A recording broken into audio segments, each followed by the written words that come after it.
Afternoon to us here, as it's just afternoon, and for those of us on the East Coast, good morning to those joining us from any other time zones out there. It is good to be here with you guys.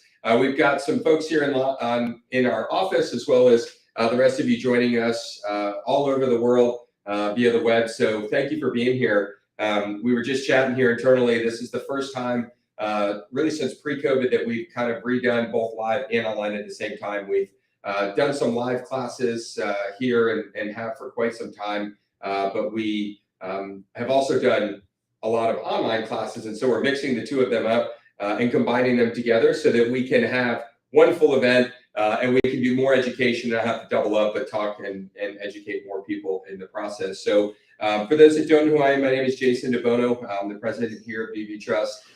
This is year 18 for me, and so I've seen not just self-direction as kind of an industry and theory and philosophy of how to invest your money grow over time, but I've seen the markets change positively, negatively, and a little bit of everything in between. So as we kind of enter into whatever the next cycle looks like, and we're all probably trying to figure that out, we're excited to hopefully have you embarking on those opportunities that the market will present through your self-directed retirement account. So this should be working, and you guys should be able to see that. For those that are online, if you do have any questions, please get those typed in. We'll likely hold them all till the end today, if that's okay, and we'll save some time and just walk through questions. So if you do have them, go ahead and get them typed in for us. Then obviously, if you're in the room here and you have questions, please get them asked aloud, and we'll get those addressed for the group. So a couple of quick things from a house cleaning standpoint. NuView Trust Company, whether you're a client or a prospective client, I always love to start with the disclaimer that makes it crystal clear to everybody. We are just a custodian, right? You provide us the opportunity to offer custody to your account and the assets that you choose to hold, but we do not sell, we don't approve, we do not endorse or recommend any investment or strategy. So we are strictly passive in our role. That's what allows us to hold self-directed IRAs, and that's where the value is created from. So if you're ever looking for investment advice or wanting to know what's the best thing to do with your money, we're here to educate you on how to invest your money, but not necessarily what to invest your money in. So we'll keep it at the strategy level. So one of the things that this slide kind of represents is just a quick pointer. So of all the IRAs valued above $5 million, over 25% of those hold non-traditional assets. Non-traditional assets most notably being real estate, but certainly could be private equity, notes, and mortgages. Yet only 2% of IRAs actually hold non-traditional investments. Well, what does that tell you? It tells you that the allocation model of the wealthy is around 25 to 35% in alts. And the theory is we should be following that same model, right? If you've ever seen the Harvard endowment model, it's got a nice strong focus on alternatives, and you're seeing this kind of world move into that. And alternatives really, when I started doing this 18 years ago, were scary, right? I mean, for most people, you either bought real estate or you didn't. Today, with crowdfunding and syndication platforms and various lending businesses out there, I mean, really anyone can get on a computer and make a loan or can make a real estate investment pretty easily, right? And so the accessibility has made self-direction more opportunistic for everybody. And even though a lot of people may say, well, they have $5 million, they have so much money, of course they can buy real estate. I'll guarantee you they were buying real estate well before they had that. And in today's environment, because there's so many opportunities for you to buy fractional interests or smaller interests in assets, I mean, Amazon has a way for you to buy real estate these days, right? So the ability for us to be invested in these types of assets is no longer a thing for the wealthy, right? Yet the wealthy are the ones that are profiting the most from it, hence the way that their account balances look versus ours. But we're on a mission to change that, right? One IRA account at a time. So just a quick kind of note, a lot of times people say, well, what's a self-directed IRA, right? Well, a self-directed IRA is not a type of IRA. The types of IRAs is defined by the IRS we're going to talk about. But a couple keynotes. A self-directed IRA means you have complete control, right? It's not a defined type of IRA. It's the actual component, the action that allows you to make your own investments inside the account. There is no legal distinction between a self-directed IRA and a regular IRA, if you will. The only difference is the custodian in which you choose to hold it. So if you choose to hold it somewhere like Schwab, then you can self-direct in whatever asset classes they let you self-direct into, and they will. Stocks, bonds, mutual funds, ETFs, right? But if you self-direct that same account at a custodian like NuView, you have the ability to not just do stocks, bonds, and mutual funds, but also everything else, right? So when it comes to having a retirement account, you get to decide what your asset or investment choices look like. And if you only want to be in public equities, you really don't need a firm like NuView, right? We don't serve or add a lot of value there. But if you want to be able to diversify beyond just traditional investments into alternatives, then certainly we're home for you. So why self-direct? And for those of you that are already clients, you may not even realize some of the other whys behind self-direction. But there's 4 things I like to point to that I think self-direction offers that really changes the way that you think about money. Number 1 is tax benefits.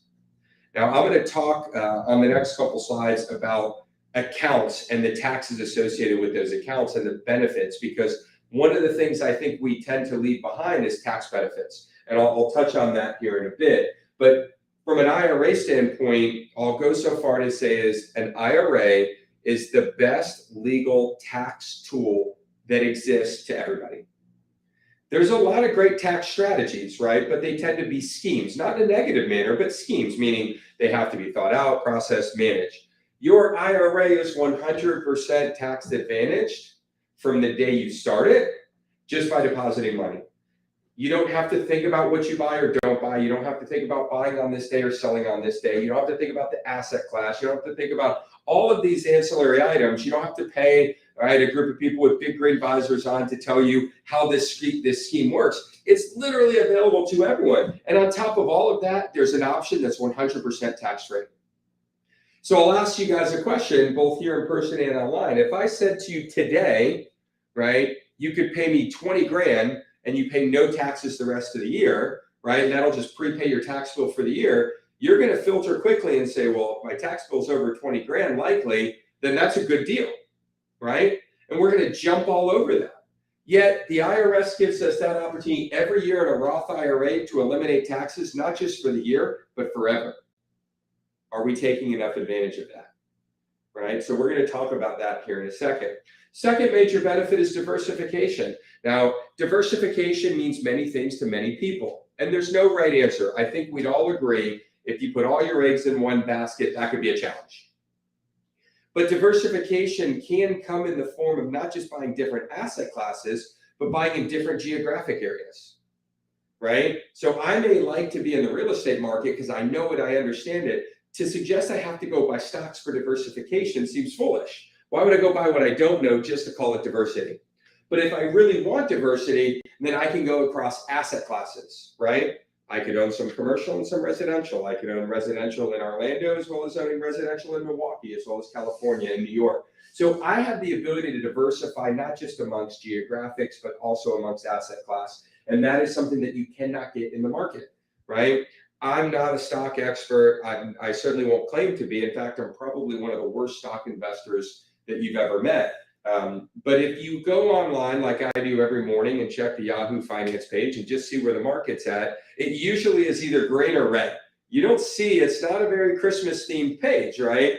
And what does that tell you? It tells you that all things are rising in a rising tide and falling in a falling tide. Whereas if you look and you take the real estate prices over the last 12 months and you put that or overlay that over the United States, you have areas that are well in the green and you have areas that are well in the red. If you take the same thing and run it across asset class, you have areas that are well in the red and well in the green, right? Not to suggest there's not disparity in stocks, but we tend to see much bigger geographic and asset class differences in the real estate and alternative markets than we do in the public equity markets. The third thing is social investing. Social investing is great. We should all be supporting it, right? What is social investing? Well, it depends. It means what you want it to mean, but it says that I'm earning money while trying to do greater good for whether it's the community, whether it's for my peers, whether it's for the world, and all of those are great. The problem that you have from a social investing standpoint, right, in the public equities market is you have no idea what they're actually doing, standing behind, supporting. And I'm not saying it's good or bad, but you don't have that level of control, right? Whereas if I go and buy a house in Orlando, where I reside, and it's in disrepair, and I buy that house with my IRA and I repair the house and I find good tenants to live there, I've done a lot of things, haven't I? Right? I've improved the quality of the neighborhood. I've provided a room and board, right, for people. We have housing shortage. So I'm providing those things all while making money. Make no mistake, it's an investment. But there's such a strong element of social investing that exists inside of self-directed accounts. I don't think people realize that opportunity is so big. And then lastly, this is the thing that I think is most critical: invest in what you know and understand. And I look back and I've probably made 50 investments over the last 18 years, whether they be stocks, property, loans. And I would say 95% of the winners, I knew they were winners day one because I knew the investment. And 95% of the losers, I didn't know they were a winner or a loser until it hit me in the face. And if I look at those deals, most of them, I was in over my head. I bought assets I didn't know anything about. Stocks, right? I bought Apple, Amazon, and Netflix about 5 years ago. I was brilliant, right? Three well-quality stocks. COVID hits. All three nosedive. What do? Because I don't know anything, I sell them. March 25th, I sold 3 stocks that doubled in the next year. Why? Because I didn't know anything about it. Yet during COVID, I bought 2 properties, and any real estate I owned going into COVID, I didn't reactionarily sell. And guess what? Every single thing that I've held on to has done what? Performed incredibly well. So what happens is this knowledge and experience, because in real estate, I knew that people still needed a place to live. COVID wasn't going to wipe that away. But I was concerned COVID was going to keep people from buying Apple phones. Now, I underestimated the Netflix piece of it, right? That was certainly dumb on my part. But if I look back, right, and Amazon, like, again, what an idiot. The world moved into an online environment, and I sold 2 of the greatest online stocks to ever exist. But I didn't know any better. I've never been through a pandemic. I don't understand how stocks work. I don't know why they have run up so high prior to that. But what I do know is that I lost a lot of money in opportunity, right? And that's something that investing in what you know and understand won't guarantee doesn't happen, but it certainly puts you in the driver's seat to ensure that you have the opportunity to be in better control of it. And that's the part where I missed the mark. So let's talk about accounts. Now, one of the things that I want you guys, if you're in here or online, I want you guys to think about is if you take anything out of today's class, whether you're a client or not, I want you to separate the idea of saving money and investing money as the 2 separate thoughts. All right? And there's a very important reason for this, right? We save and we invest. And if you believe those 2 things are the same, then you are missing opportunity. I'll give you an example. I've had people say, real estate is my retirement plan. And I say to them, that's great, but real estate is your investment strategy. What you're saying to me is not any, I didn't hear anything about real estate. I heard you say you would rather pay tax on all your earnings between now and retirement. That's all I heard. Because what you told me was not an investment strategy. You told me that your investment strategy is going to be in your personal savings, and your personal savings are the least efficient money you have working for you.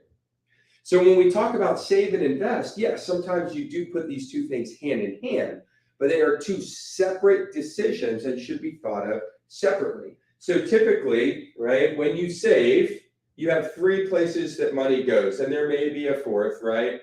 But you have IRAs, and we'll just call those tax advantaged.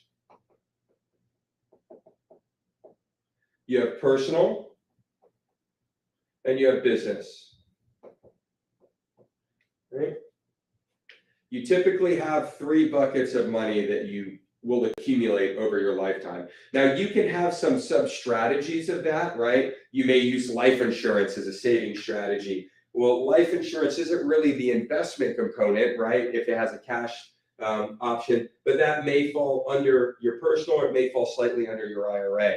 But what we're saying is you can really have personal money, business money, and tax advantage money.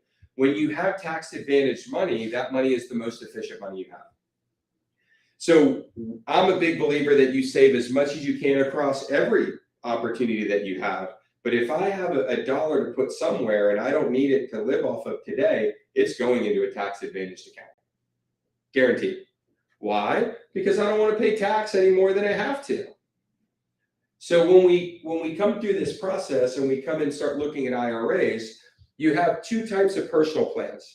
You have the traditional and the Roth. Now, what type of account you self-direct doesn't matter to us. So I just want you guys to all understand we're completely agnostic as custodian. It doesn't matter if you set up a traditional or Roth. You're going to pay us the same fees. We're going to process it the same way, and we're going to service you the exact same way. But the reason why I'm such an advocate for the Roth is because I want you to get taxes out of your life. And the only way to do that permanently is the Roth. Now, does the Roth make sense for everybody every year? No. Right? So I don't believe the Roth is a matter of if you should have a Roth, it's when you should have a Roth. And your tax situation changes annually. And as a result, whether you choose one or the other may change annually. But your personal IRAs have a $7,000 contribution limit. I think it's $7,000, maybe it's $6,500. The difference between these two is very simple. If you put it into the traditional, you get a tax benefit today, but you owe tax when you withdraw it. If you put it in the Roth, you pay the tax up front and it's tax-free to withdraw. So for me, I try to get every dollar I can into the Roth. Because if you tell me that my $6,500 contribution is going to cost $2,000 in taxes today, right, which would be in the 30% tax bracket, and I know for $2,000 I can turn that $6,500 into whatever it grows over the next X amount of years, I'm paying you $2,000 today. I'm not even thinking twice. Why? Because the upside is too good. Right? So the Roth is one of the best plans that exist because it's tax-free. Outside of that, they both work the same. Excuse me. There's a couple other plans we're going to highlight, which are employer plans. So if you are self-employed and you have no employees, you should be looking at this individual 401k or solo K. This plan is the best plan that exists out there because it gives you the ability to contribute $22,500 into a Roth as an employee and put another 25% as the employer with a total cap of $66,000. This plan has full investment control. It has checkbook control. But in order to qualify, you have to have self-employed income with no employees. That's the caveat. But in today's world of the side hustle, having a business with no employees is pretty easy, right? Flip an Uber app on the weekend and you're self-employed. So I would encourage everybody to take a hard look at that solo 401k plan. There is also a SEP IRA that allows you to contribute just the 25%. So it takes that 22.5 employee deferral off the table, but you can put 25% in of your eligible income up to $66,000. So the difference between the solo and the SEP is that you get a 22.5 jump start as an employee in the solo, right? Fantastic plan as well, but not nearly as good as the solo. Simple IRA is really for small businesses, less than 100 employees. Typically, I say if you have employees and don't qualify for the solo, take a look at the simple. It's kind of like a 401k meets an IRA, so you have this IRA equivalent of a 401k, but it works similarly. Not much to talk about on that plan because I think today the accessibility of even traditional 401ks for employees has gotten so accessible that you really don't need a simple anymore, but there may be some scenarios where it does make sense. The other two plans I want to talk about, and these are the plans, if you don't have them today, I would strongly encourage you to take a look at them. These are bolt-ons right down here, right? These are our special purpose plans. They're technically not IRAs because they're not retirement based. They're actually health and education based. So if you have high deductible health insurance, you qualify to put money away in an HSA. And the logic behind that is you are going to be out of pocket more if you use your insurance, right? And they wanted to give you a tax advantage way to save money to offset those expenses. Well, I view that as a way to save more money tax-free. And the beauty of a health savings account, unlike any other account, is that it's not just tax-free on the way out, it's also tax deferred on the way in. It's the best of both worlds. I get a full deduction to contribute, which means I save money, and then I actually pay zero tax when I withdraw.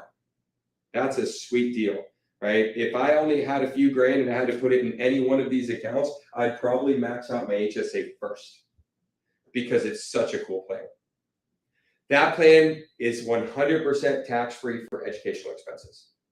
100% tax-free. The Coverdell is like a Roth IRA for education. Now, there's 529s and college prepay, depending on the state you live in, and those are great plans. I personally utilize the Coverdell for both of my kids. It allows us to contribute $2,000 a year with a cap, but all of the growth is 100% tax-free.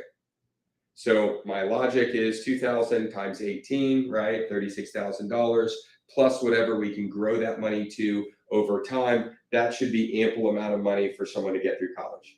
And my hope is that we can make the contributions each year and give them the ability to get to that retirement or to that education. And the beauty about this is if they decide to go to private school sooner or they go to vocational school, the ESA is not just for post-secondary education.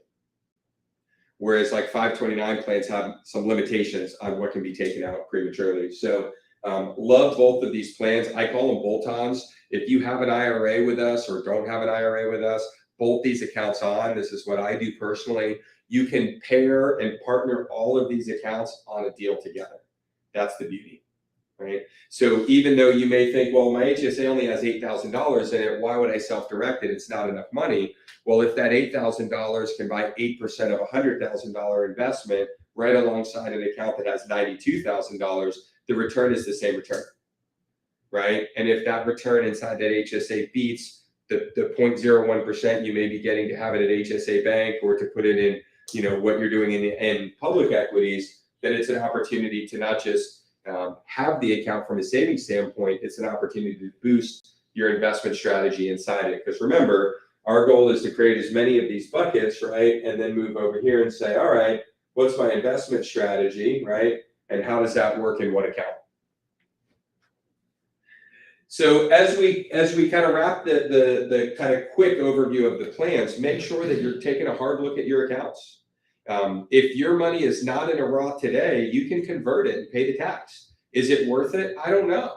It's up to you. But I think if you're a good investor and intend to put this money to work and think that opportunity lies ahead, then prepaying taxes is usually never going to be a bad thing.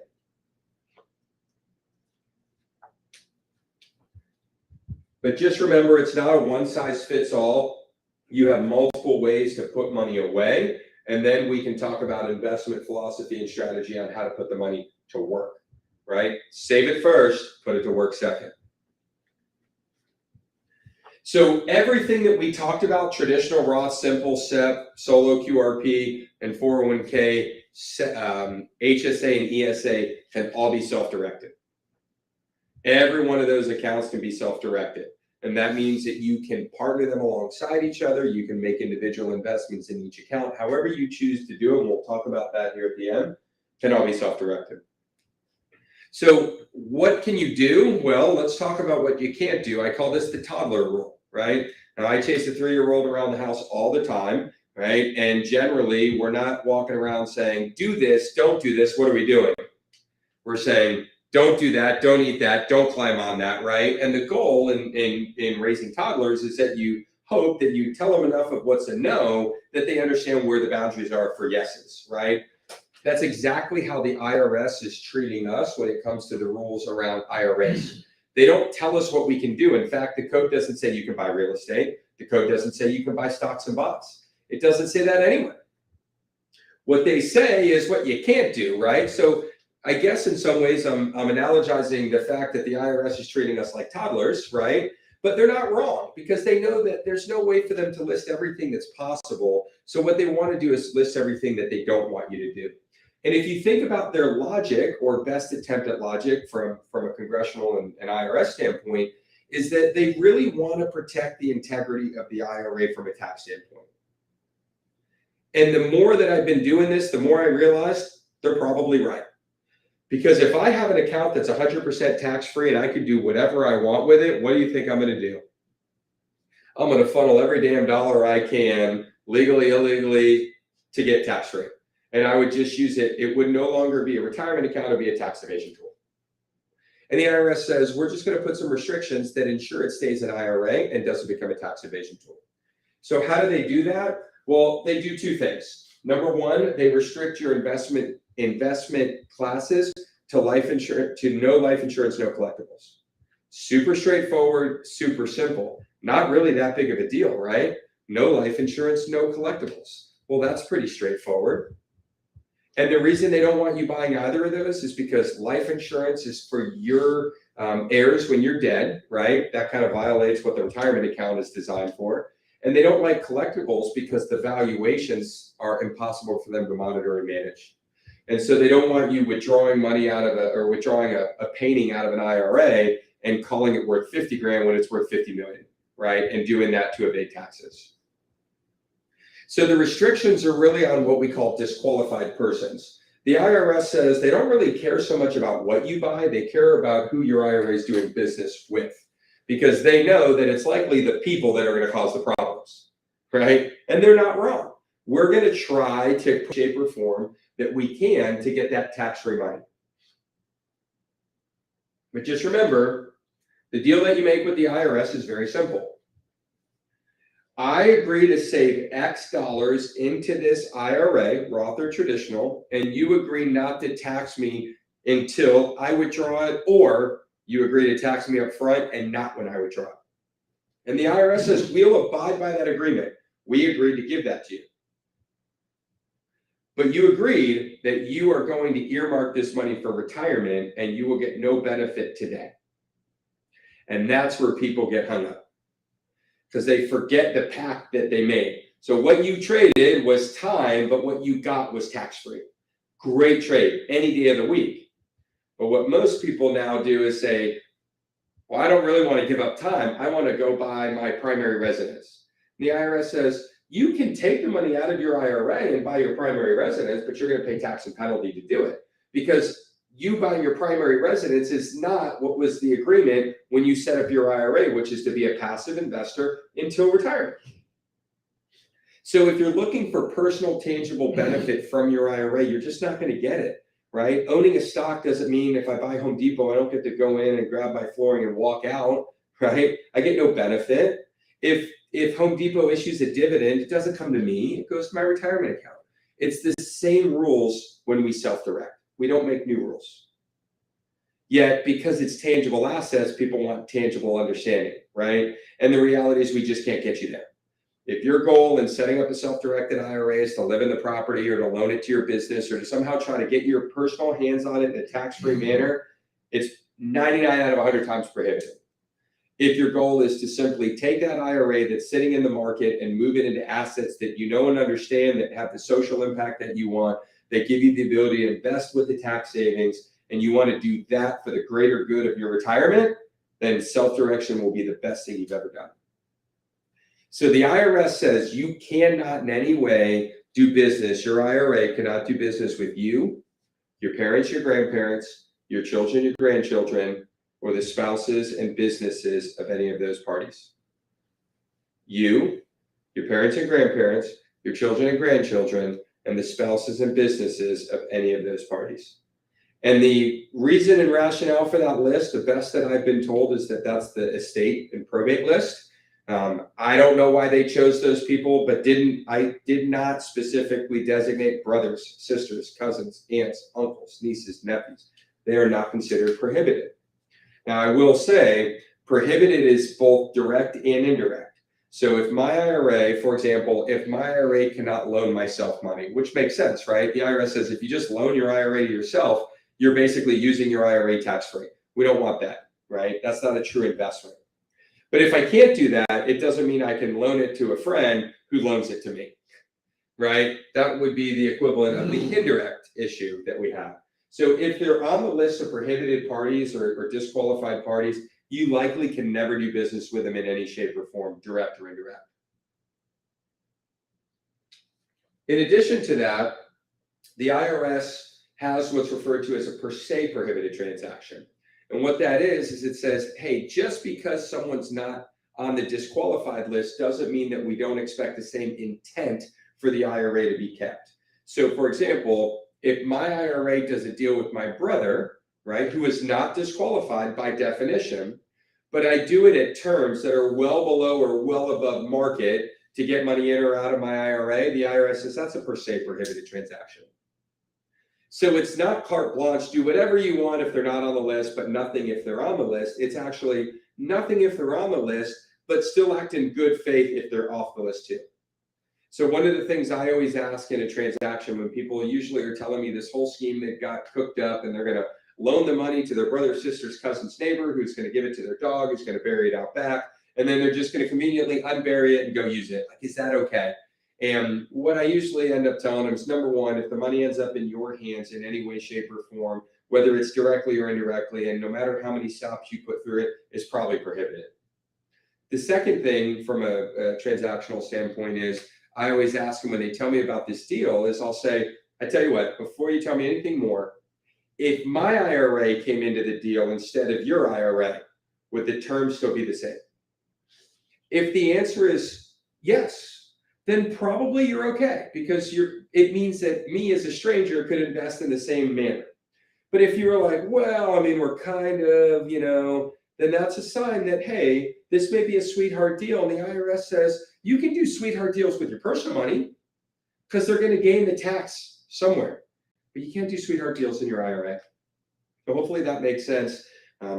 Best way I can tell you kind of how we approach it, we are literally the guys and girls tacking in the speed limit sign on the highway. Can you drive 75 down a highway where the speed limit is 70? Of course you can. Can you drive 100? Of course you can. Can you drive 65? Of course you can. But who's driving the car? You guys are. We are not driving the car, right? Now, we are not going to knowingly let you drive 100 down the highway. That means it's painfully obvious. But if you get in the car and you only tell us so much and you do 70 and a 65, that's between you and the IRS, right? And it's just not worth the risk. It's kind of like speeding down. We're here in Orlando near I-4, and I've driven a lot faster down I-4 than I should, and I've had no issues at all. And there are times where I've also driven too fast down I-4, and you get over the hill, and guess who's sitting there waiting? And it's an expensive problem.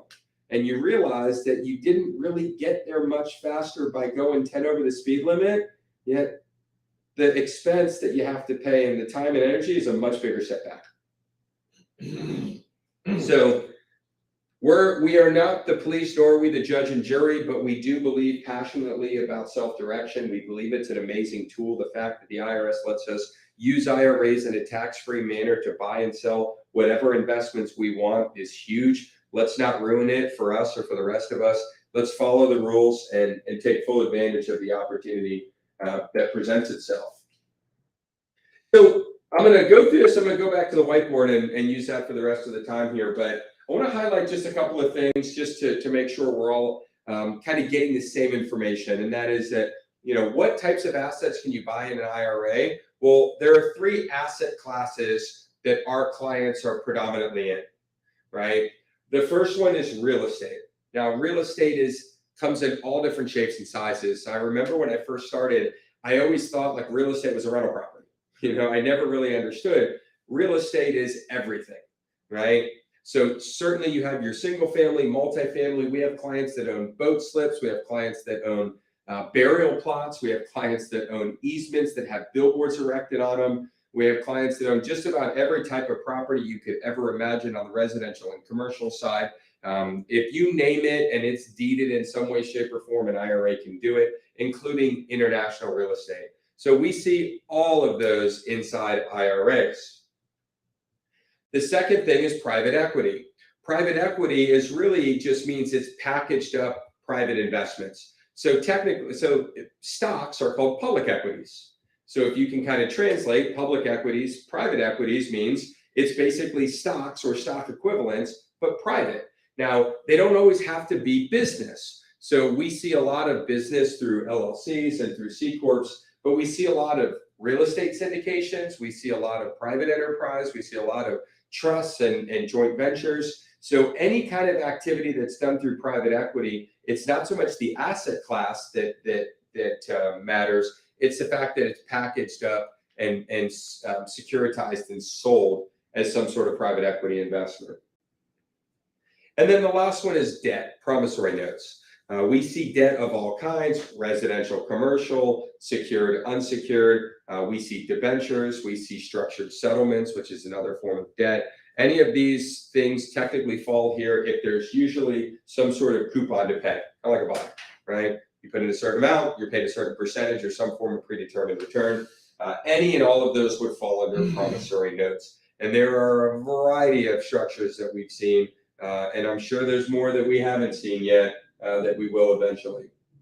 So I want to kind of come over to the board here and talk a little bit. Let me clear this out. And so let's talk a little bit about strategy, because we're not here to tell you what real estate or private equity or private loans. You guys are already learning about that or already doing it today.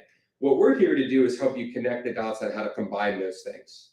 So if you recall, I mentioned that saving and investing are two different things. So I'll just walk you through why having a great understanding of how this works will allow you to not let the strategy, right, from an investment strategy standpoint, make the decision on what you do with the money and where the money comes from. So in a perfect world, right, you have savings across multiple facets. So you have tax advantage savings, you have taxable savings, right, business, personal. So let's assume a deal comes along. So let's assume that someone says they want to borrow $100,000 at 12% for 1 year. Right? If I do that in my personal name, I have $12,000 of income that's taxed at capital gains. Why? Because it's short-term income to me, and it's paid out within 1 year. If I do that same deal in a Roth, I have zero capital gains. Same $12,000 of income. Why? Because there are no capital gains tax inside an IRA, short or long. So now if I turn around and go reinvest, right? Oops, sorry. If my $12,000 is taxed at 30%, it's $4,000. So my reinvestment is 112 less 4 is 108K. What's my reinvestment over here? 112K. Now, if you don't understand how compound interest works, I'll just say this. Albert Einstein said the greatest invention on earth is compound interest. That'll tell you all you need to know about it. But if I take this same model, right, and I rinse and repeat multiple times, eventually, right, this gap is going to get bigger and bigger. And this number down here is going to be something like, 2 million, while this number down here is like 1.5. I used to know the numbers off the top of my head, and I'll have to pull them up. But I'm doubling a penny every year, or every month or every day, 30 times. And the difference between doing that in a compound account, which is tax-free, versus a taxable account at 25% is staggering. So what we're doing is saying the note itself is the investment strategy. I want to be in the note. I like the rate of return. I like the borrower. I like the security. I like. That's question one. Question two then is, what bucket do I put it in? And when you are an investor with multiple buckets, you can now be strategic about your investment and the opportunity of how to save taxes on it. So I'll take that same example, right? and I'll come over here and I'll just take $100,000 piece of real estate, right? And we'll just assume that it rents for $1,500 a month. And we'll assume we're going to pay cash for it. If I do that in my personal name, I have $1,500, and we'll assume we rent it 10 months just because it's math I can do. I have $15,000 of rent, right? And if I do it in my IRA, I also have $15,000 of rent. Now in my IRA, I pay zero tax. But I have no depreciation, deductions, or anything. So over here, I can start taking that $15,000 and I can write off expenses and I can write depreciation. So I may be able to actually get that $15,000 down to zero. I still have $15,000, right? Because over here the expenses are the same. So if you notice, I may end up with 15 and 15. Now I've got a level playing field. So it may not be as obvious. So I may still put it in my IRA, or I may say, you know what? I have an opportunity to do if I had two investments to make, the note and the real estate, I'd put the note in my IRA and the real estate in my personal name because I can zero sum them both. But if this is my only deal that I'm evaluating, then my question would be, is there a benefit to put it in one versus the other? And the answer here is maybe not. So now my decision may come down to something more secondary, right? Which is, how long am I going to hold the property? If I intend to hold the property, do I want to tie up my personal cash for the next 10 years? Because my personal cash also may pay my bills, whereas my IRA cash doesn't pay my bills today. So longevity may matter. Some people may say it depends. If I'm going to sell the property inside of a year, I want it in my IRA because I don't want capital gains tax on the profits. If I'm going to hold it longer than a year, then I want to do it in my personal account because I want the long-term capital gain treatment on the sale. There's no right answer.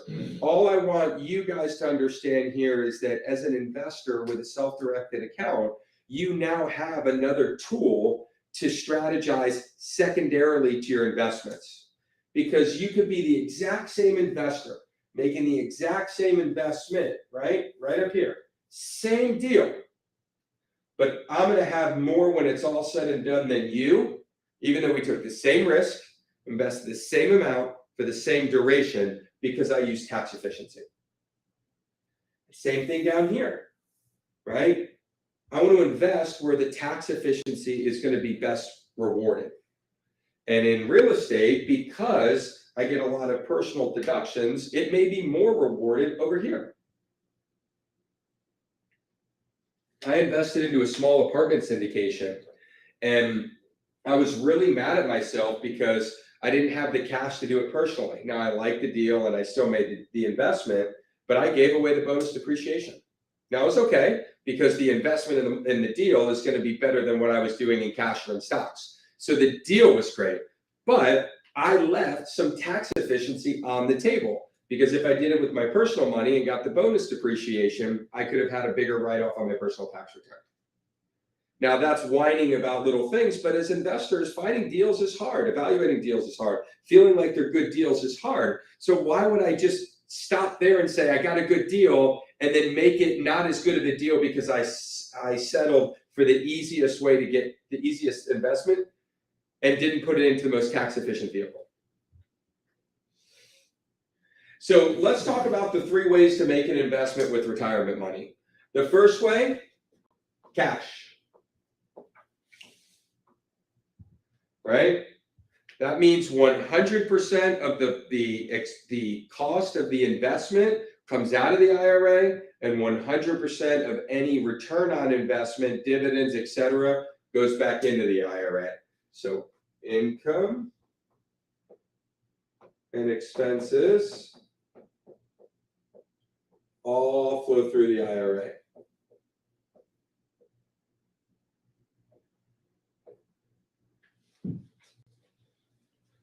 So if I'm going to go back to my examples, if I buy that $100,000 house and there's a $4,000 tax payment, who pays it? My IRA. Because my IRA owns it. The IRS says you can't pay your IRA's bills. It's its own investor. You can make a contribution to your IRA under those rules, and then the IRA can pay the tax bill. But you can't just go pay the tax bill. It's an illegal contribution. Same thing with income, right? Let's say I made that $100,000 note investment in my IRA. The note payment goes back to my IRA because it's the owner of the note. I can't just take it. Now, once it's in my IRA, if I want to withdraw it and pay tax and penalty as required, I can. But I can't just assume that it's mine. Just like a Home Depot dividend in my portfolio. It doesn't mean the dividend goes to me. It goes right back to my account.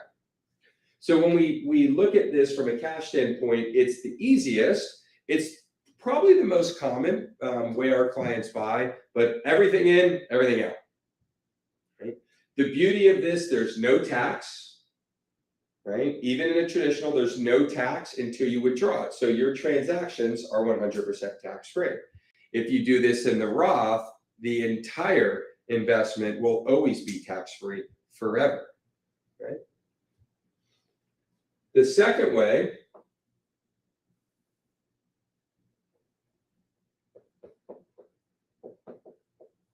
is partnering with others. Now, the beauty of this is that you can partner with whomever you want. However, if you partner with someone the IRS deems disqualified, you have to treat the investment slightly differently. But the beauty is, and I want you to hear me loud and clear, you can partner with whoever you want. So let's use the same $100,000 property. Now, I will tell you how I make investments with my own retirement money. So I will give you this, if I were doing this today, how I would likely structure it.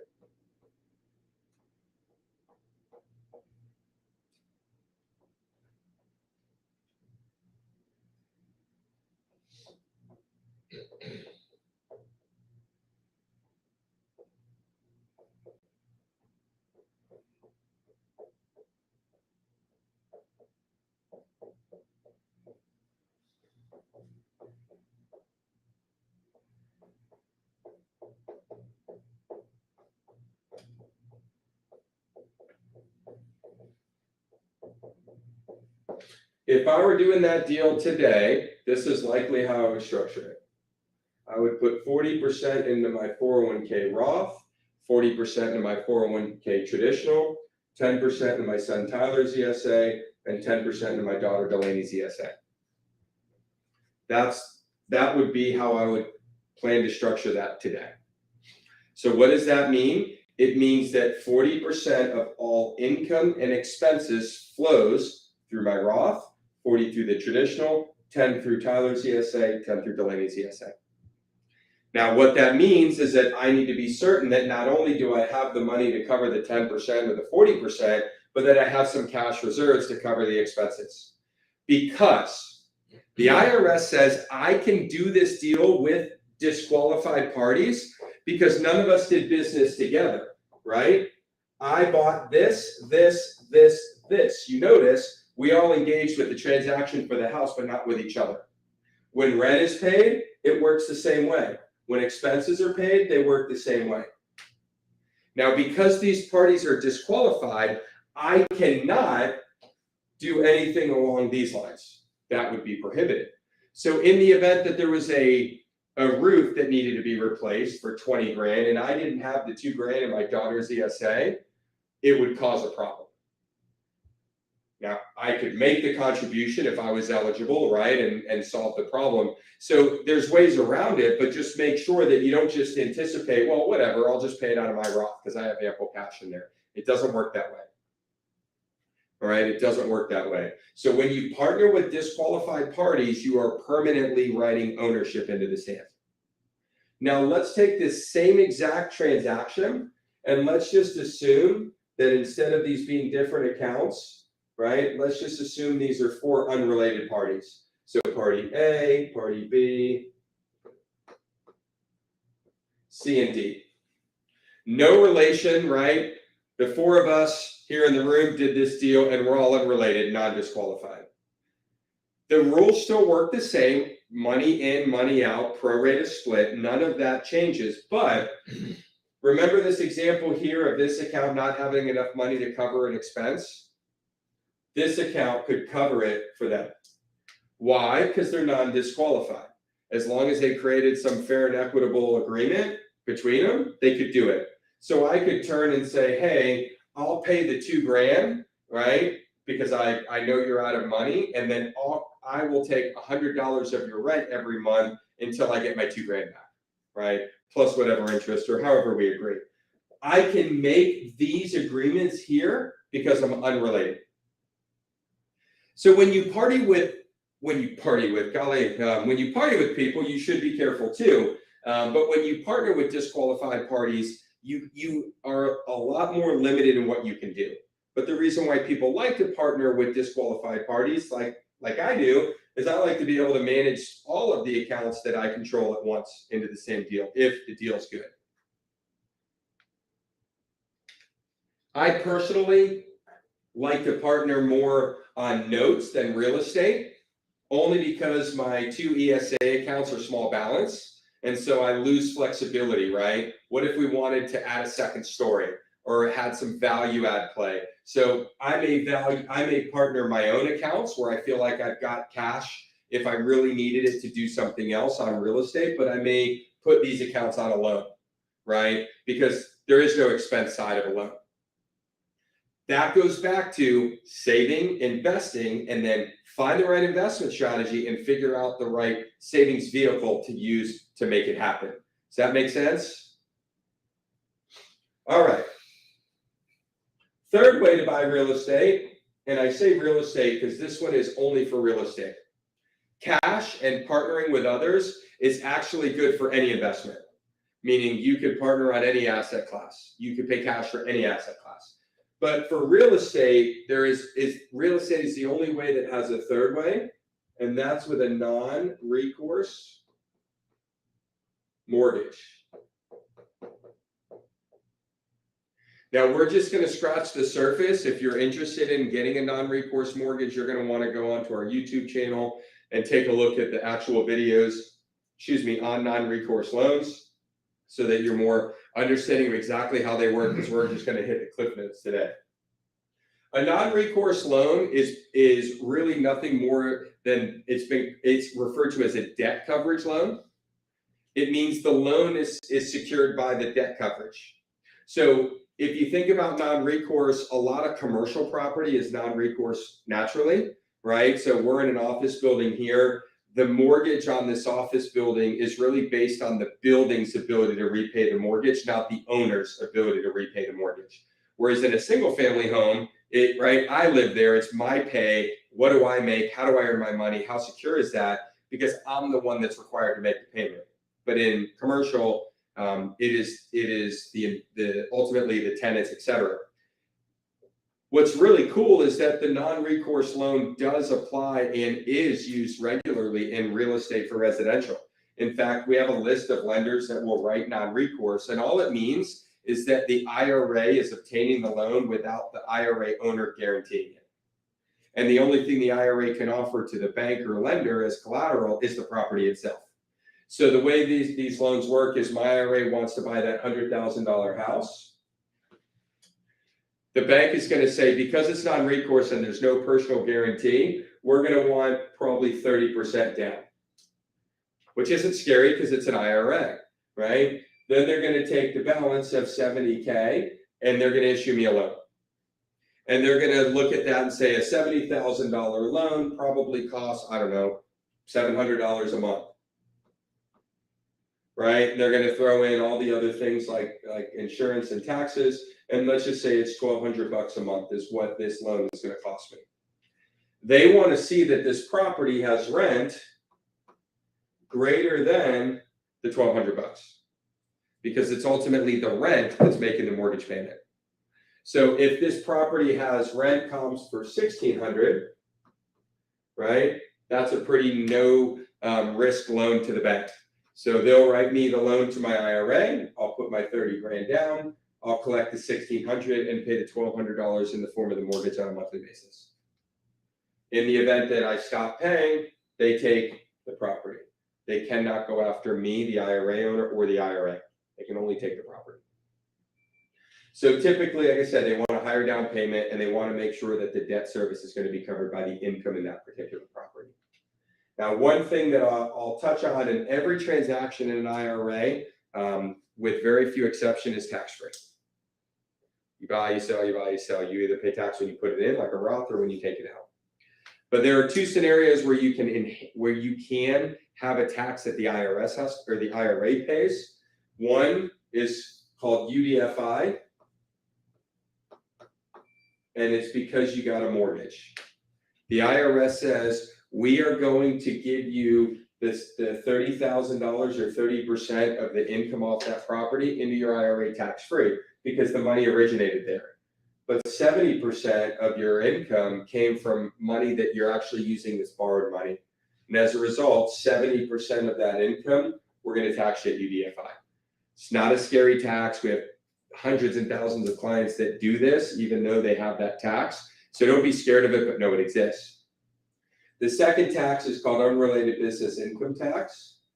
And this tax applies if your IRA buys a operational business or invests into an operational business that doesn't pay tax. So if you think about it, if your IRA invests into Home Depot is a tax-paying entity as a C Corp. But if Home Depot were an LLC, that tax would apply because the IRS says it's not the income tax that we want, it's the business earnings tax that Home Depot is not paying being an LLC. And so we're going to find a way to tax you as a nonprofit. I'm sharing this so that if you want more, go on to our YouTube channel or keep an eye out for future classes on UBIT or UDFI and borrowing money. So with that, I'll bring us to a close here. I think we've got some questions online. We'll open the floor up to some questions internally. I know we covered a lot, but hopefully we got a few good nuggets out of it. So any questions internally, or Maggie, you want to throw some questions externally? Yeah, investing in an LLC, what does that look like? So the question for those online is, what's it look like to invest into an LLC? My question is, would you be a passive investor, one of many in an LLC, or would your goal be to use a checkbook LLC strategy where your IRA invests into 100% of the LLC and then the LLC manages the investments of the IRA? It would be a passive. Okay. So when your IRA invests into an LLC, it's pretty straightforward, right? Your IRA is taking the ownership interest into that LLC, whether it's member units or shares or certificate, it doesn't matter. So let's just say there's an offering, right? It's a $10 million offering, and they're selling $100,000 units, right? And so you have this LLC, right? Typically, the way these work is they're raising 10 million, right? And then they're going to come down here and buy a property, let's say that's 30 million. And they'll get a bank loan for the 20, right? Assuming this is a property-based LLC. So when you invest $100,000, you're buying a unit, right? Alongside, I don't know how many other people that is, to get to the 10 million. Your IRA is the investor, so your IRA will show the shares. So if you look in your account at NuView, you have one unit, right, of ABC LLC, and it'll be valued at 100K. And then annually, as they look at the value of this and say, okay, this is a $30 million property, now it's 40, right? And the debt is no longer 20, but it's say 19. 40 minus 19 is 21 mil. So the value of this is now 210,000. Right? So we would update that in our system as we receive record for it. There's 210,000. Eventually, there's a liquidity event at the LLC, whether they refinance and cash out, or whether they sell the property or properties or terminate, whatever it is. When they do that, it's determined how much money goes to each unit holder. So if the amount is 280K, right? I know that's a lot, but that 280K would then go into your IRA, and you would no longer see this unit, you would just see cash. Now, because there's a mortgage on the property, right, some of this 280 would be subject to UDFI. But LLCs are very simple and very straightforward. It's actually the asset that we hold the most of across all asset classes. And it's because it's the one thing that transcends actual assets. Because you can have an LLC that's a small investment in a restaurant. You can have an LLC that owns an office building. You can have an LLC that's invested in life settlements. I mean, it just covers so much of the spectrum. But the reason people like the LLC is it's a lot easier. It looks like holding a stock. One more question. Sure. I don't want to monopolize everybody's time, but a checkbook controlled versus one that you're writing the checks out of, or NuView's writing the checks. Sure.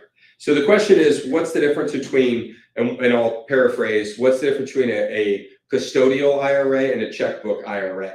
Now, they both have a custodial IRA component, right? So no matter what, you need to have an IRA at NuView. Okay? No matter what, if you want to self-direct. One strategy says, I will set up an LLC that's 100% owned by the IRA. And then, right, Jason, the account holder, will manage the LLC. And then the LLC will make the individual investments, right, and manage everything inside the LLC. Great strategy when the scenario's right. Here's some things that people don't think about. Number one, you have to pay to set up the LLC and an annual fee. So Florida, I think, is $140, over $800 in California. So sometimes people say it's cheaper that way, and the reality is it's not. The second thing that I'll reference here is it's kind of like mowing grass. Now, I personally do not mow my own grass, right? Why? Because I'm willing to trade my dollars for my time. So I pay someone, right, every month that mows my grass. It's a lot like this. People say, well, it's cheaper. Well, of course it's cheaper. So is mowing your grass, but you still have to get up on Saturday and mow the grass. When you set up a checkbook LLC, you are responsible for all of the record keeping of all of your assets. NuView does not touch any of it. So yes, you will pay us less by virtue of us doing less work. So if fees is the driver, I would say step back and really understand what you're setting up. The second thing is that if you have something that you don't report properly, you could be at risk of a prohibited transaction because the IRS doesn't have someone between you and your plan. You are the one controlling the money of your account.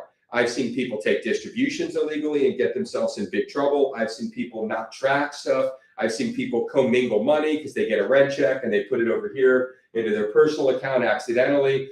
The IRS doesn't care about accidents, right? So if you're going to say, I, Jason, an IRA owner and disqualified party, am going to be the one that has complete control over my IRA dollars via the LLC, you are going to be held to the highest standard. So when does it make sense? When you have assets like this. When you have assets that require money to move quickly, all right? If you own 3 or 4 rental properties, I think the strategy is fantastic. The IRS has said it's okay. There's plenty of court cases. It's not a bad strategy at all. Where it doesn't make sense, I have seen people make a passive investment into an LLC through a checkbook LLC. And I'm thinking, you set up an LLC, you're paying all the filing fees to hold the most passive of assets, and you'd pay me the same amount if you did or didn't do that. So there's no benefit at all, right? So typically, my rule of thumb is you should not really consider, unless there's some asset protection you're after, you shouldn't consider the checkbook LLC until you have a second or third asset in your account. That said, if you've got property or whatever, we get it. I totally get it. So I actually am totally neutral on this. I don't lean either way. I just think it's a great opportunity for people to use when they want more control or want to manage the assets a little bit more deliberately. But the drawback is you've got to be very careful because you are taking a little bit closer level of control that puts you at a higher standard. And when you dissolve the LLC, the money goes back into NuView, and then NuView is the custodian. You got it. And the only thing that's changed is NuView's always been the custodian of your IRA, but instead of us holding an LLC interest in your account, we now hold cash or both. Maggie, we got some online questions. We have a question from Melissa. Can you discuss feeder funds that block UBIT? I'll touch on it briefly. Are there any other questions? No, that's the only one. Okay. All right, Melissa, you will get your answer here. Thank you so much for the question. Her question, if you couldn't hear Maggie, was, are there feeder funds that block UBIT? Now, this is where you get into like super complex strategies. So if at any point I lose anyone, please don't feel bad. I'm covering it quickly, and I've had 18 years to prepare for this. So that would be a good time to run the rest of it. Sure. So when you have a property, right, you have an IRA and you have a property, let's just assume that it's in an LLC, right? And inside of there's, we'll just call it 70% leverage. When that money is returned back to the IRA in the form of either dividend or sale proceeds, and there's UBIT, that has to be calculated against the 70%. Depending on the longevity of the asset and some other factors, depends on what percentage and how much tax you pay. Because the LLC is not a tax-paying entity, it automatically pushes UBIT back to the IRA. Now, one thing, Melissa, that I will tell you, and for everyone else joining, is that if you're using real estate with debt, the best way to avoid UDFI is actually with a solo 401k. Because a solo 401k is actually exempt from UDFI.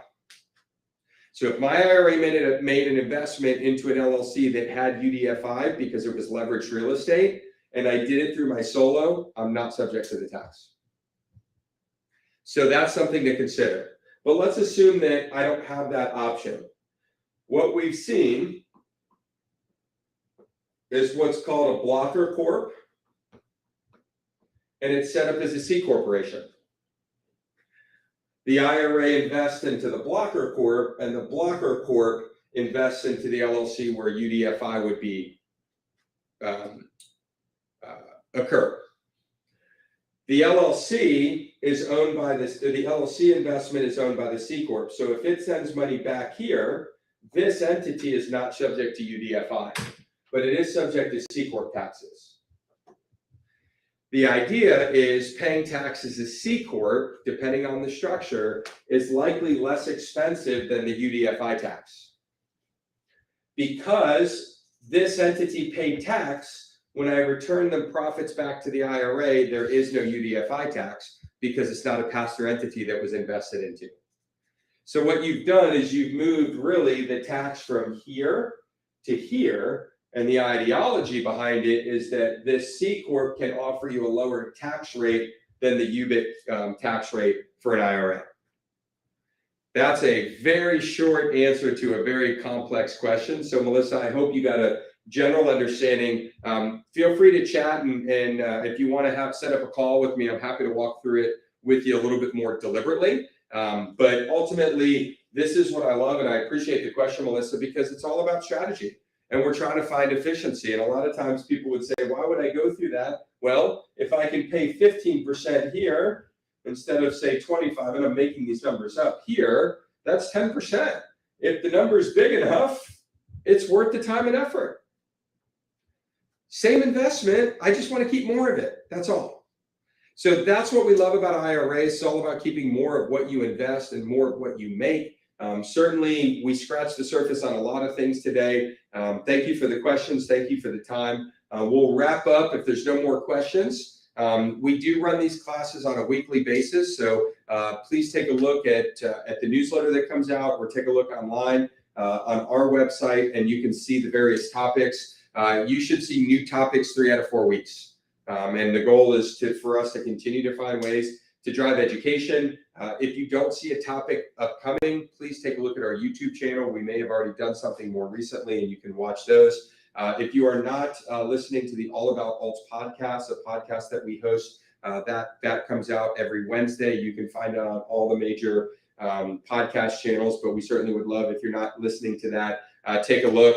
It's about 80% guest speakers that are talking about a variety of topics that do intersect with self-direction. So we'd love to have you download that as well, and subscribe to that channel. But yeah, thank you guys very much for your time. Look forward to seeing you guys next week.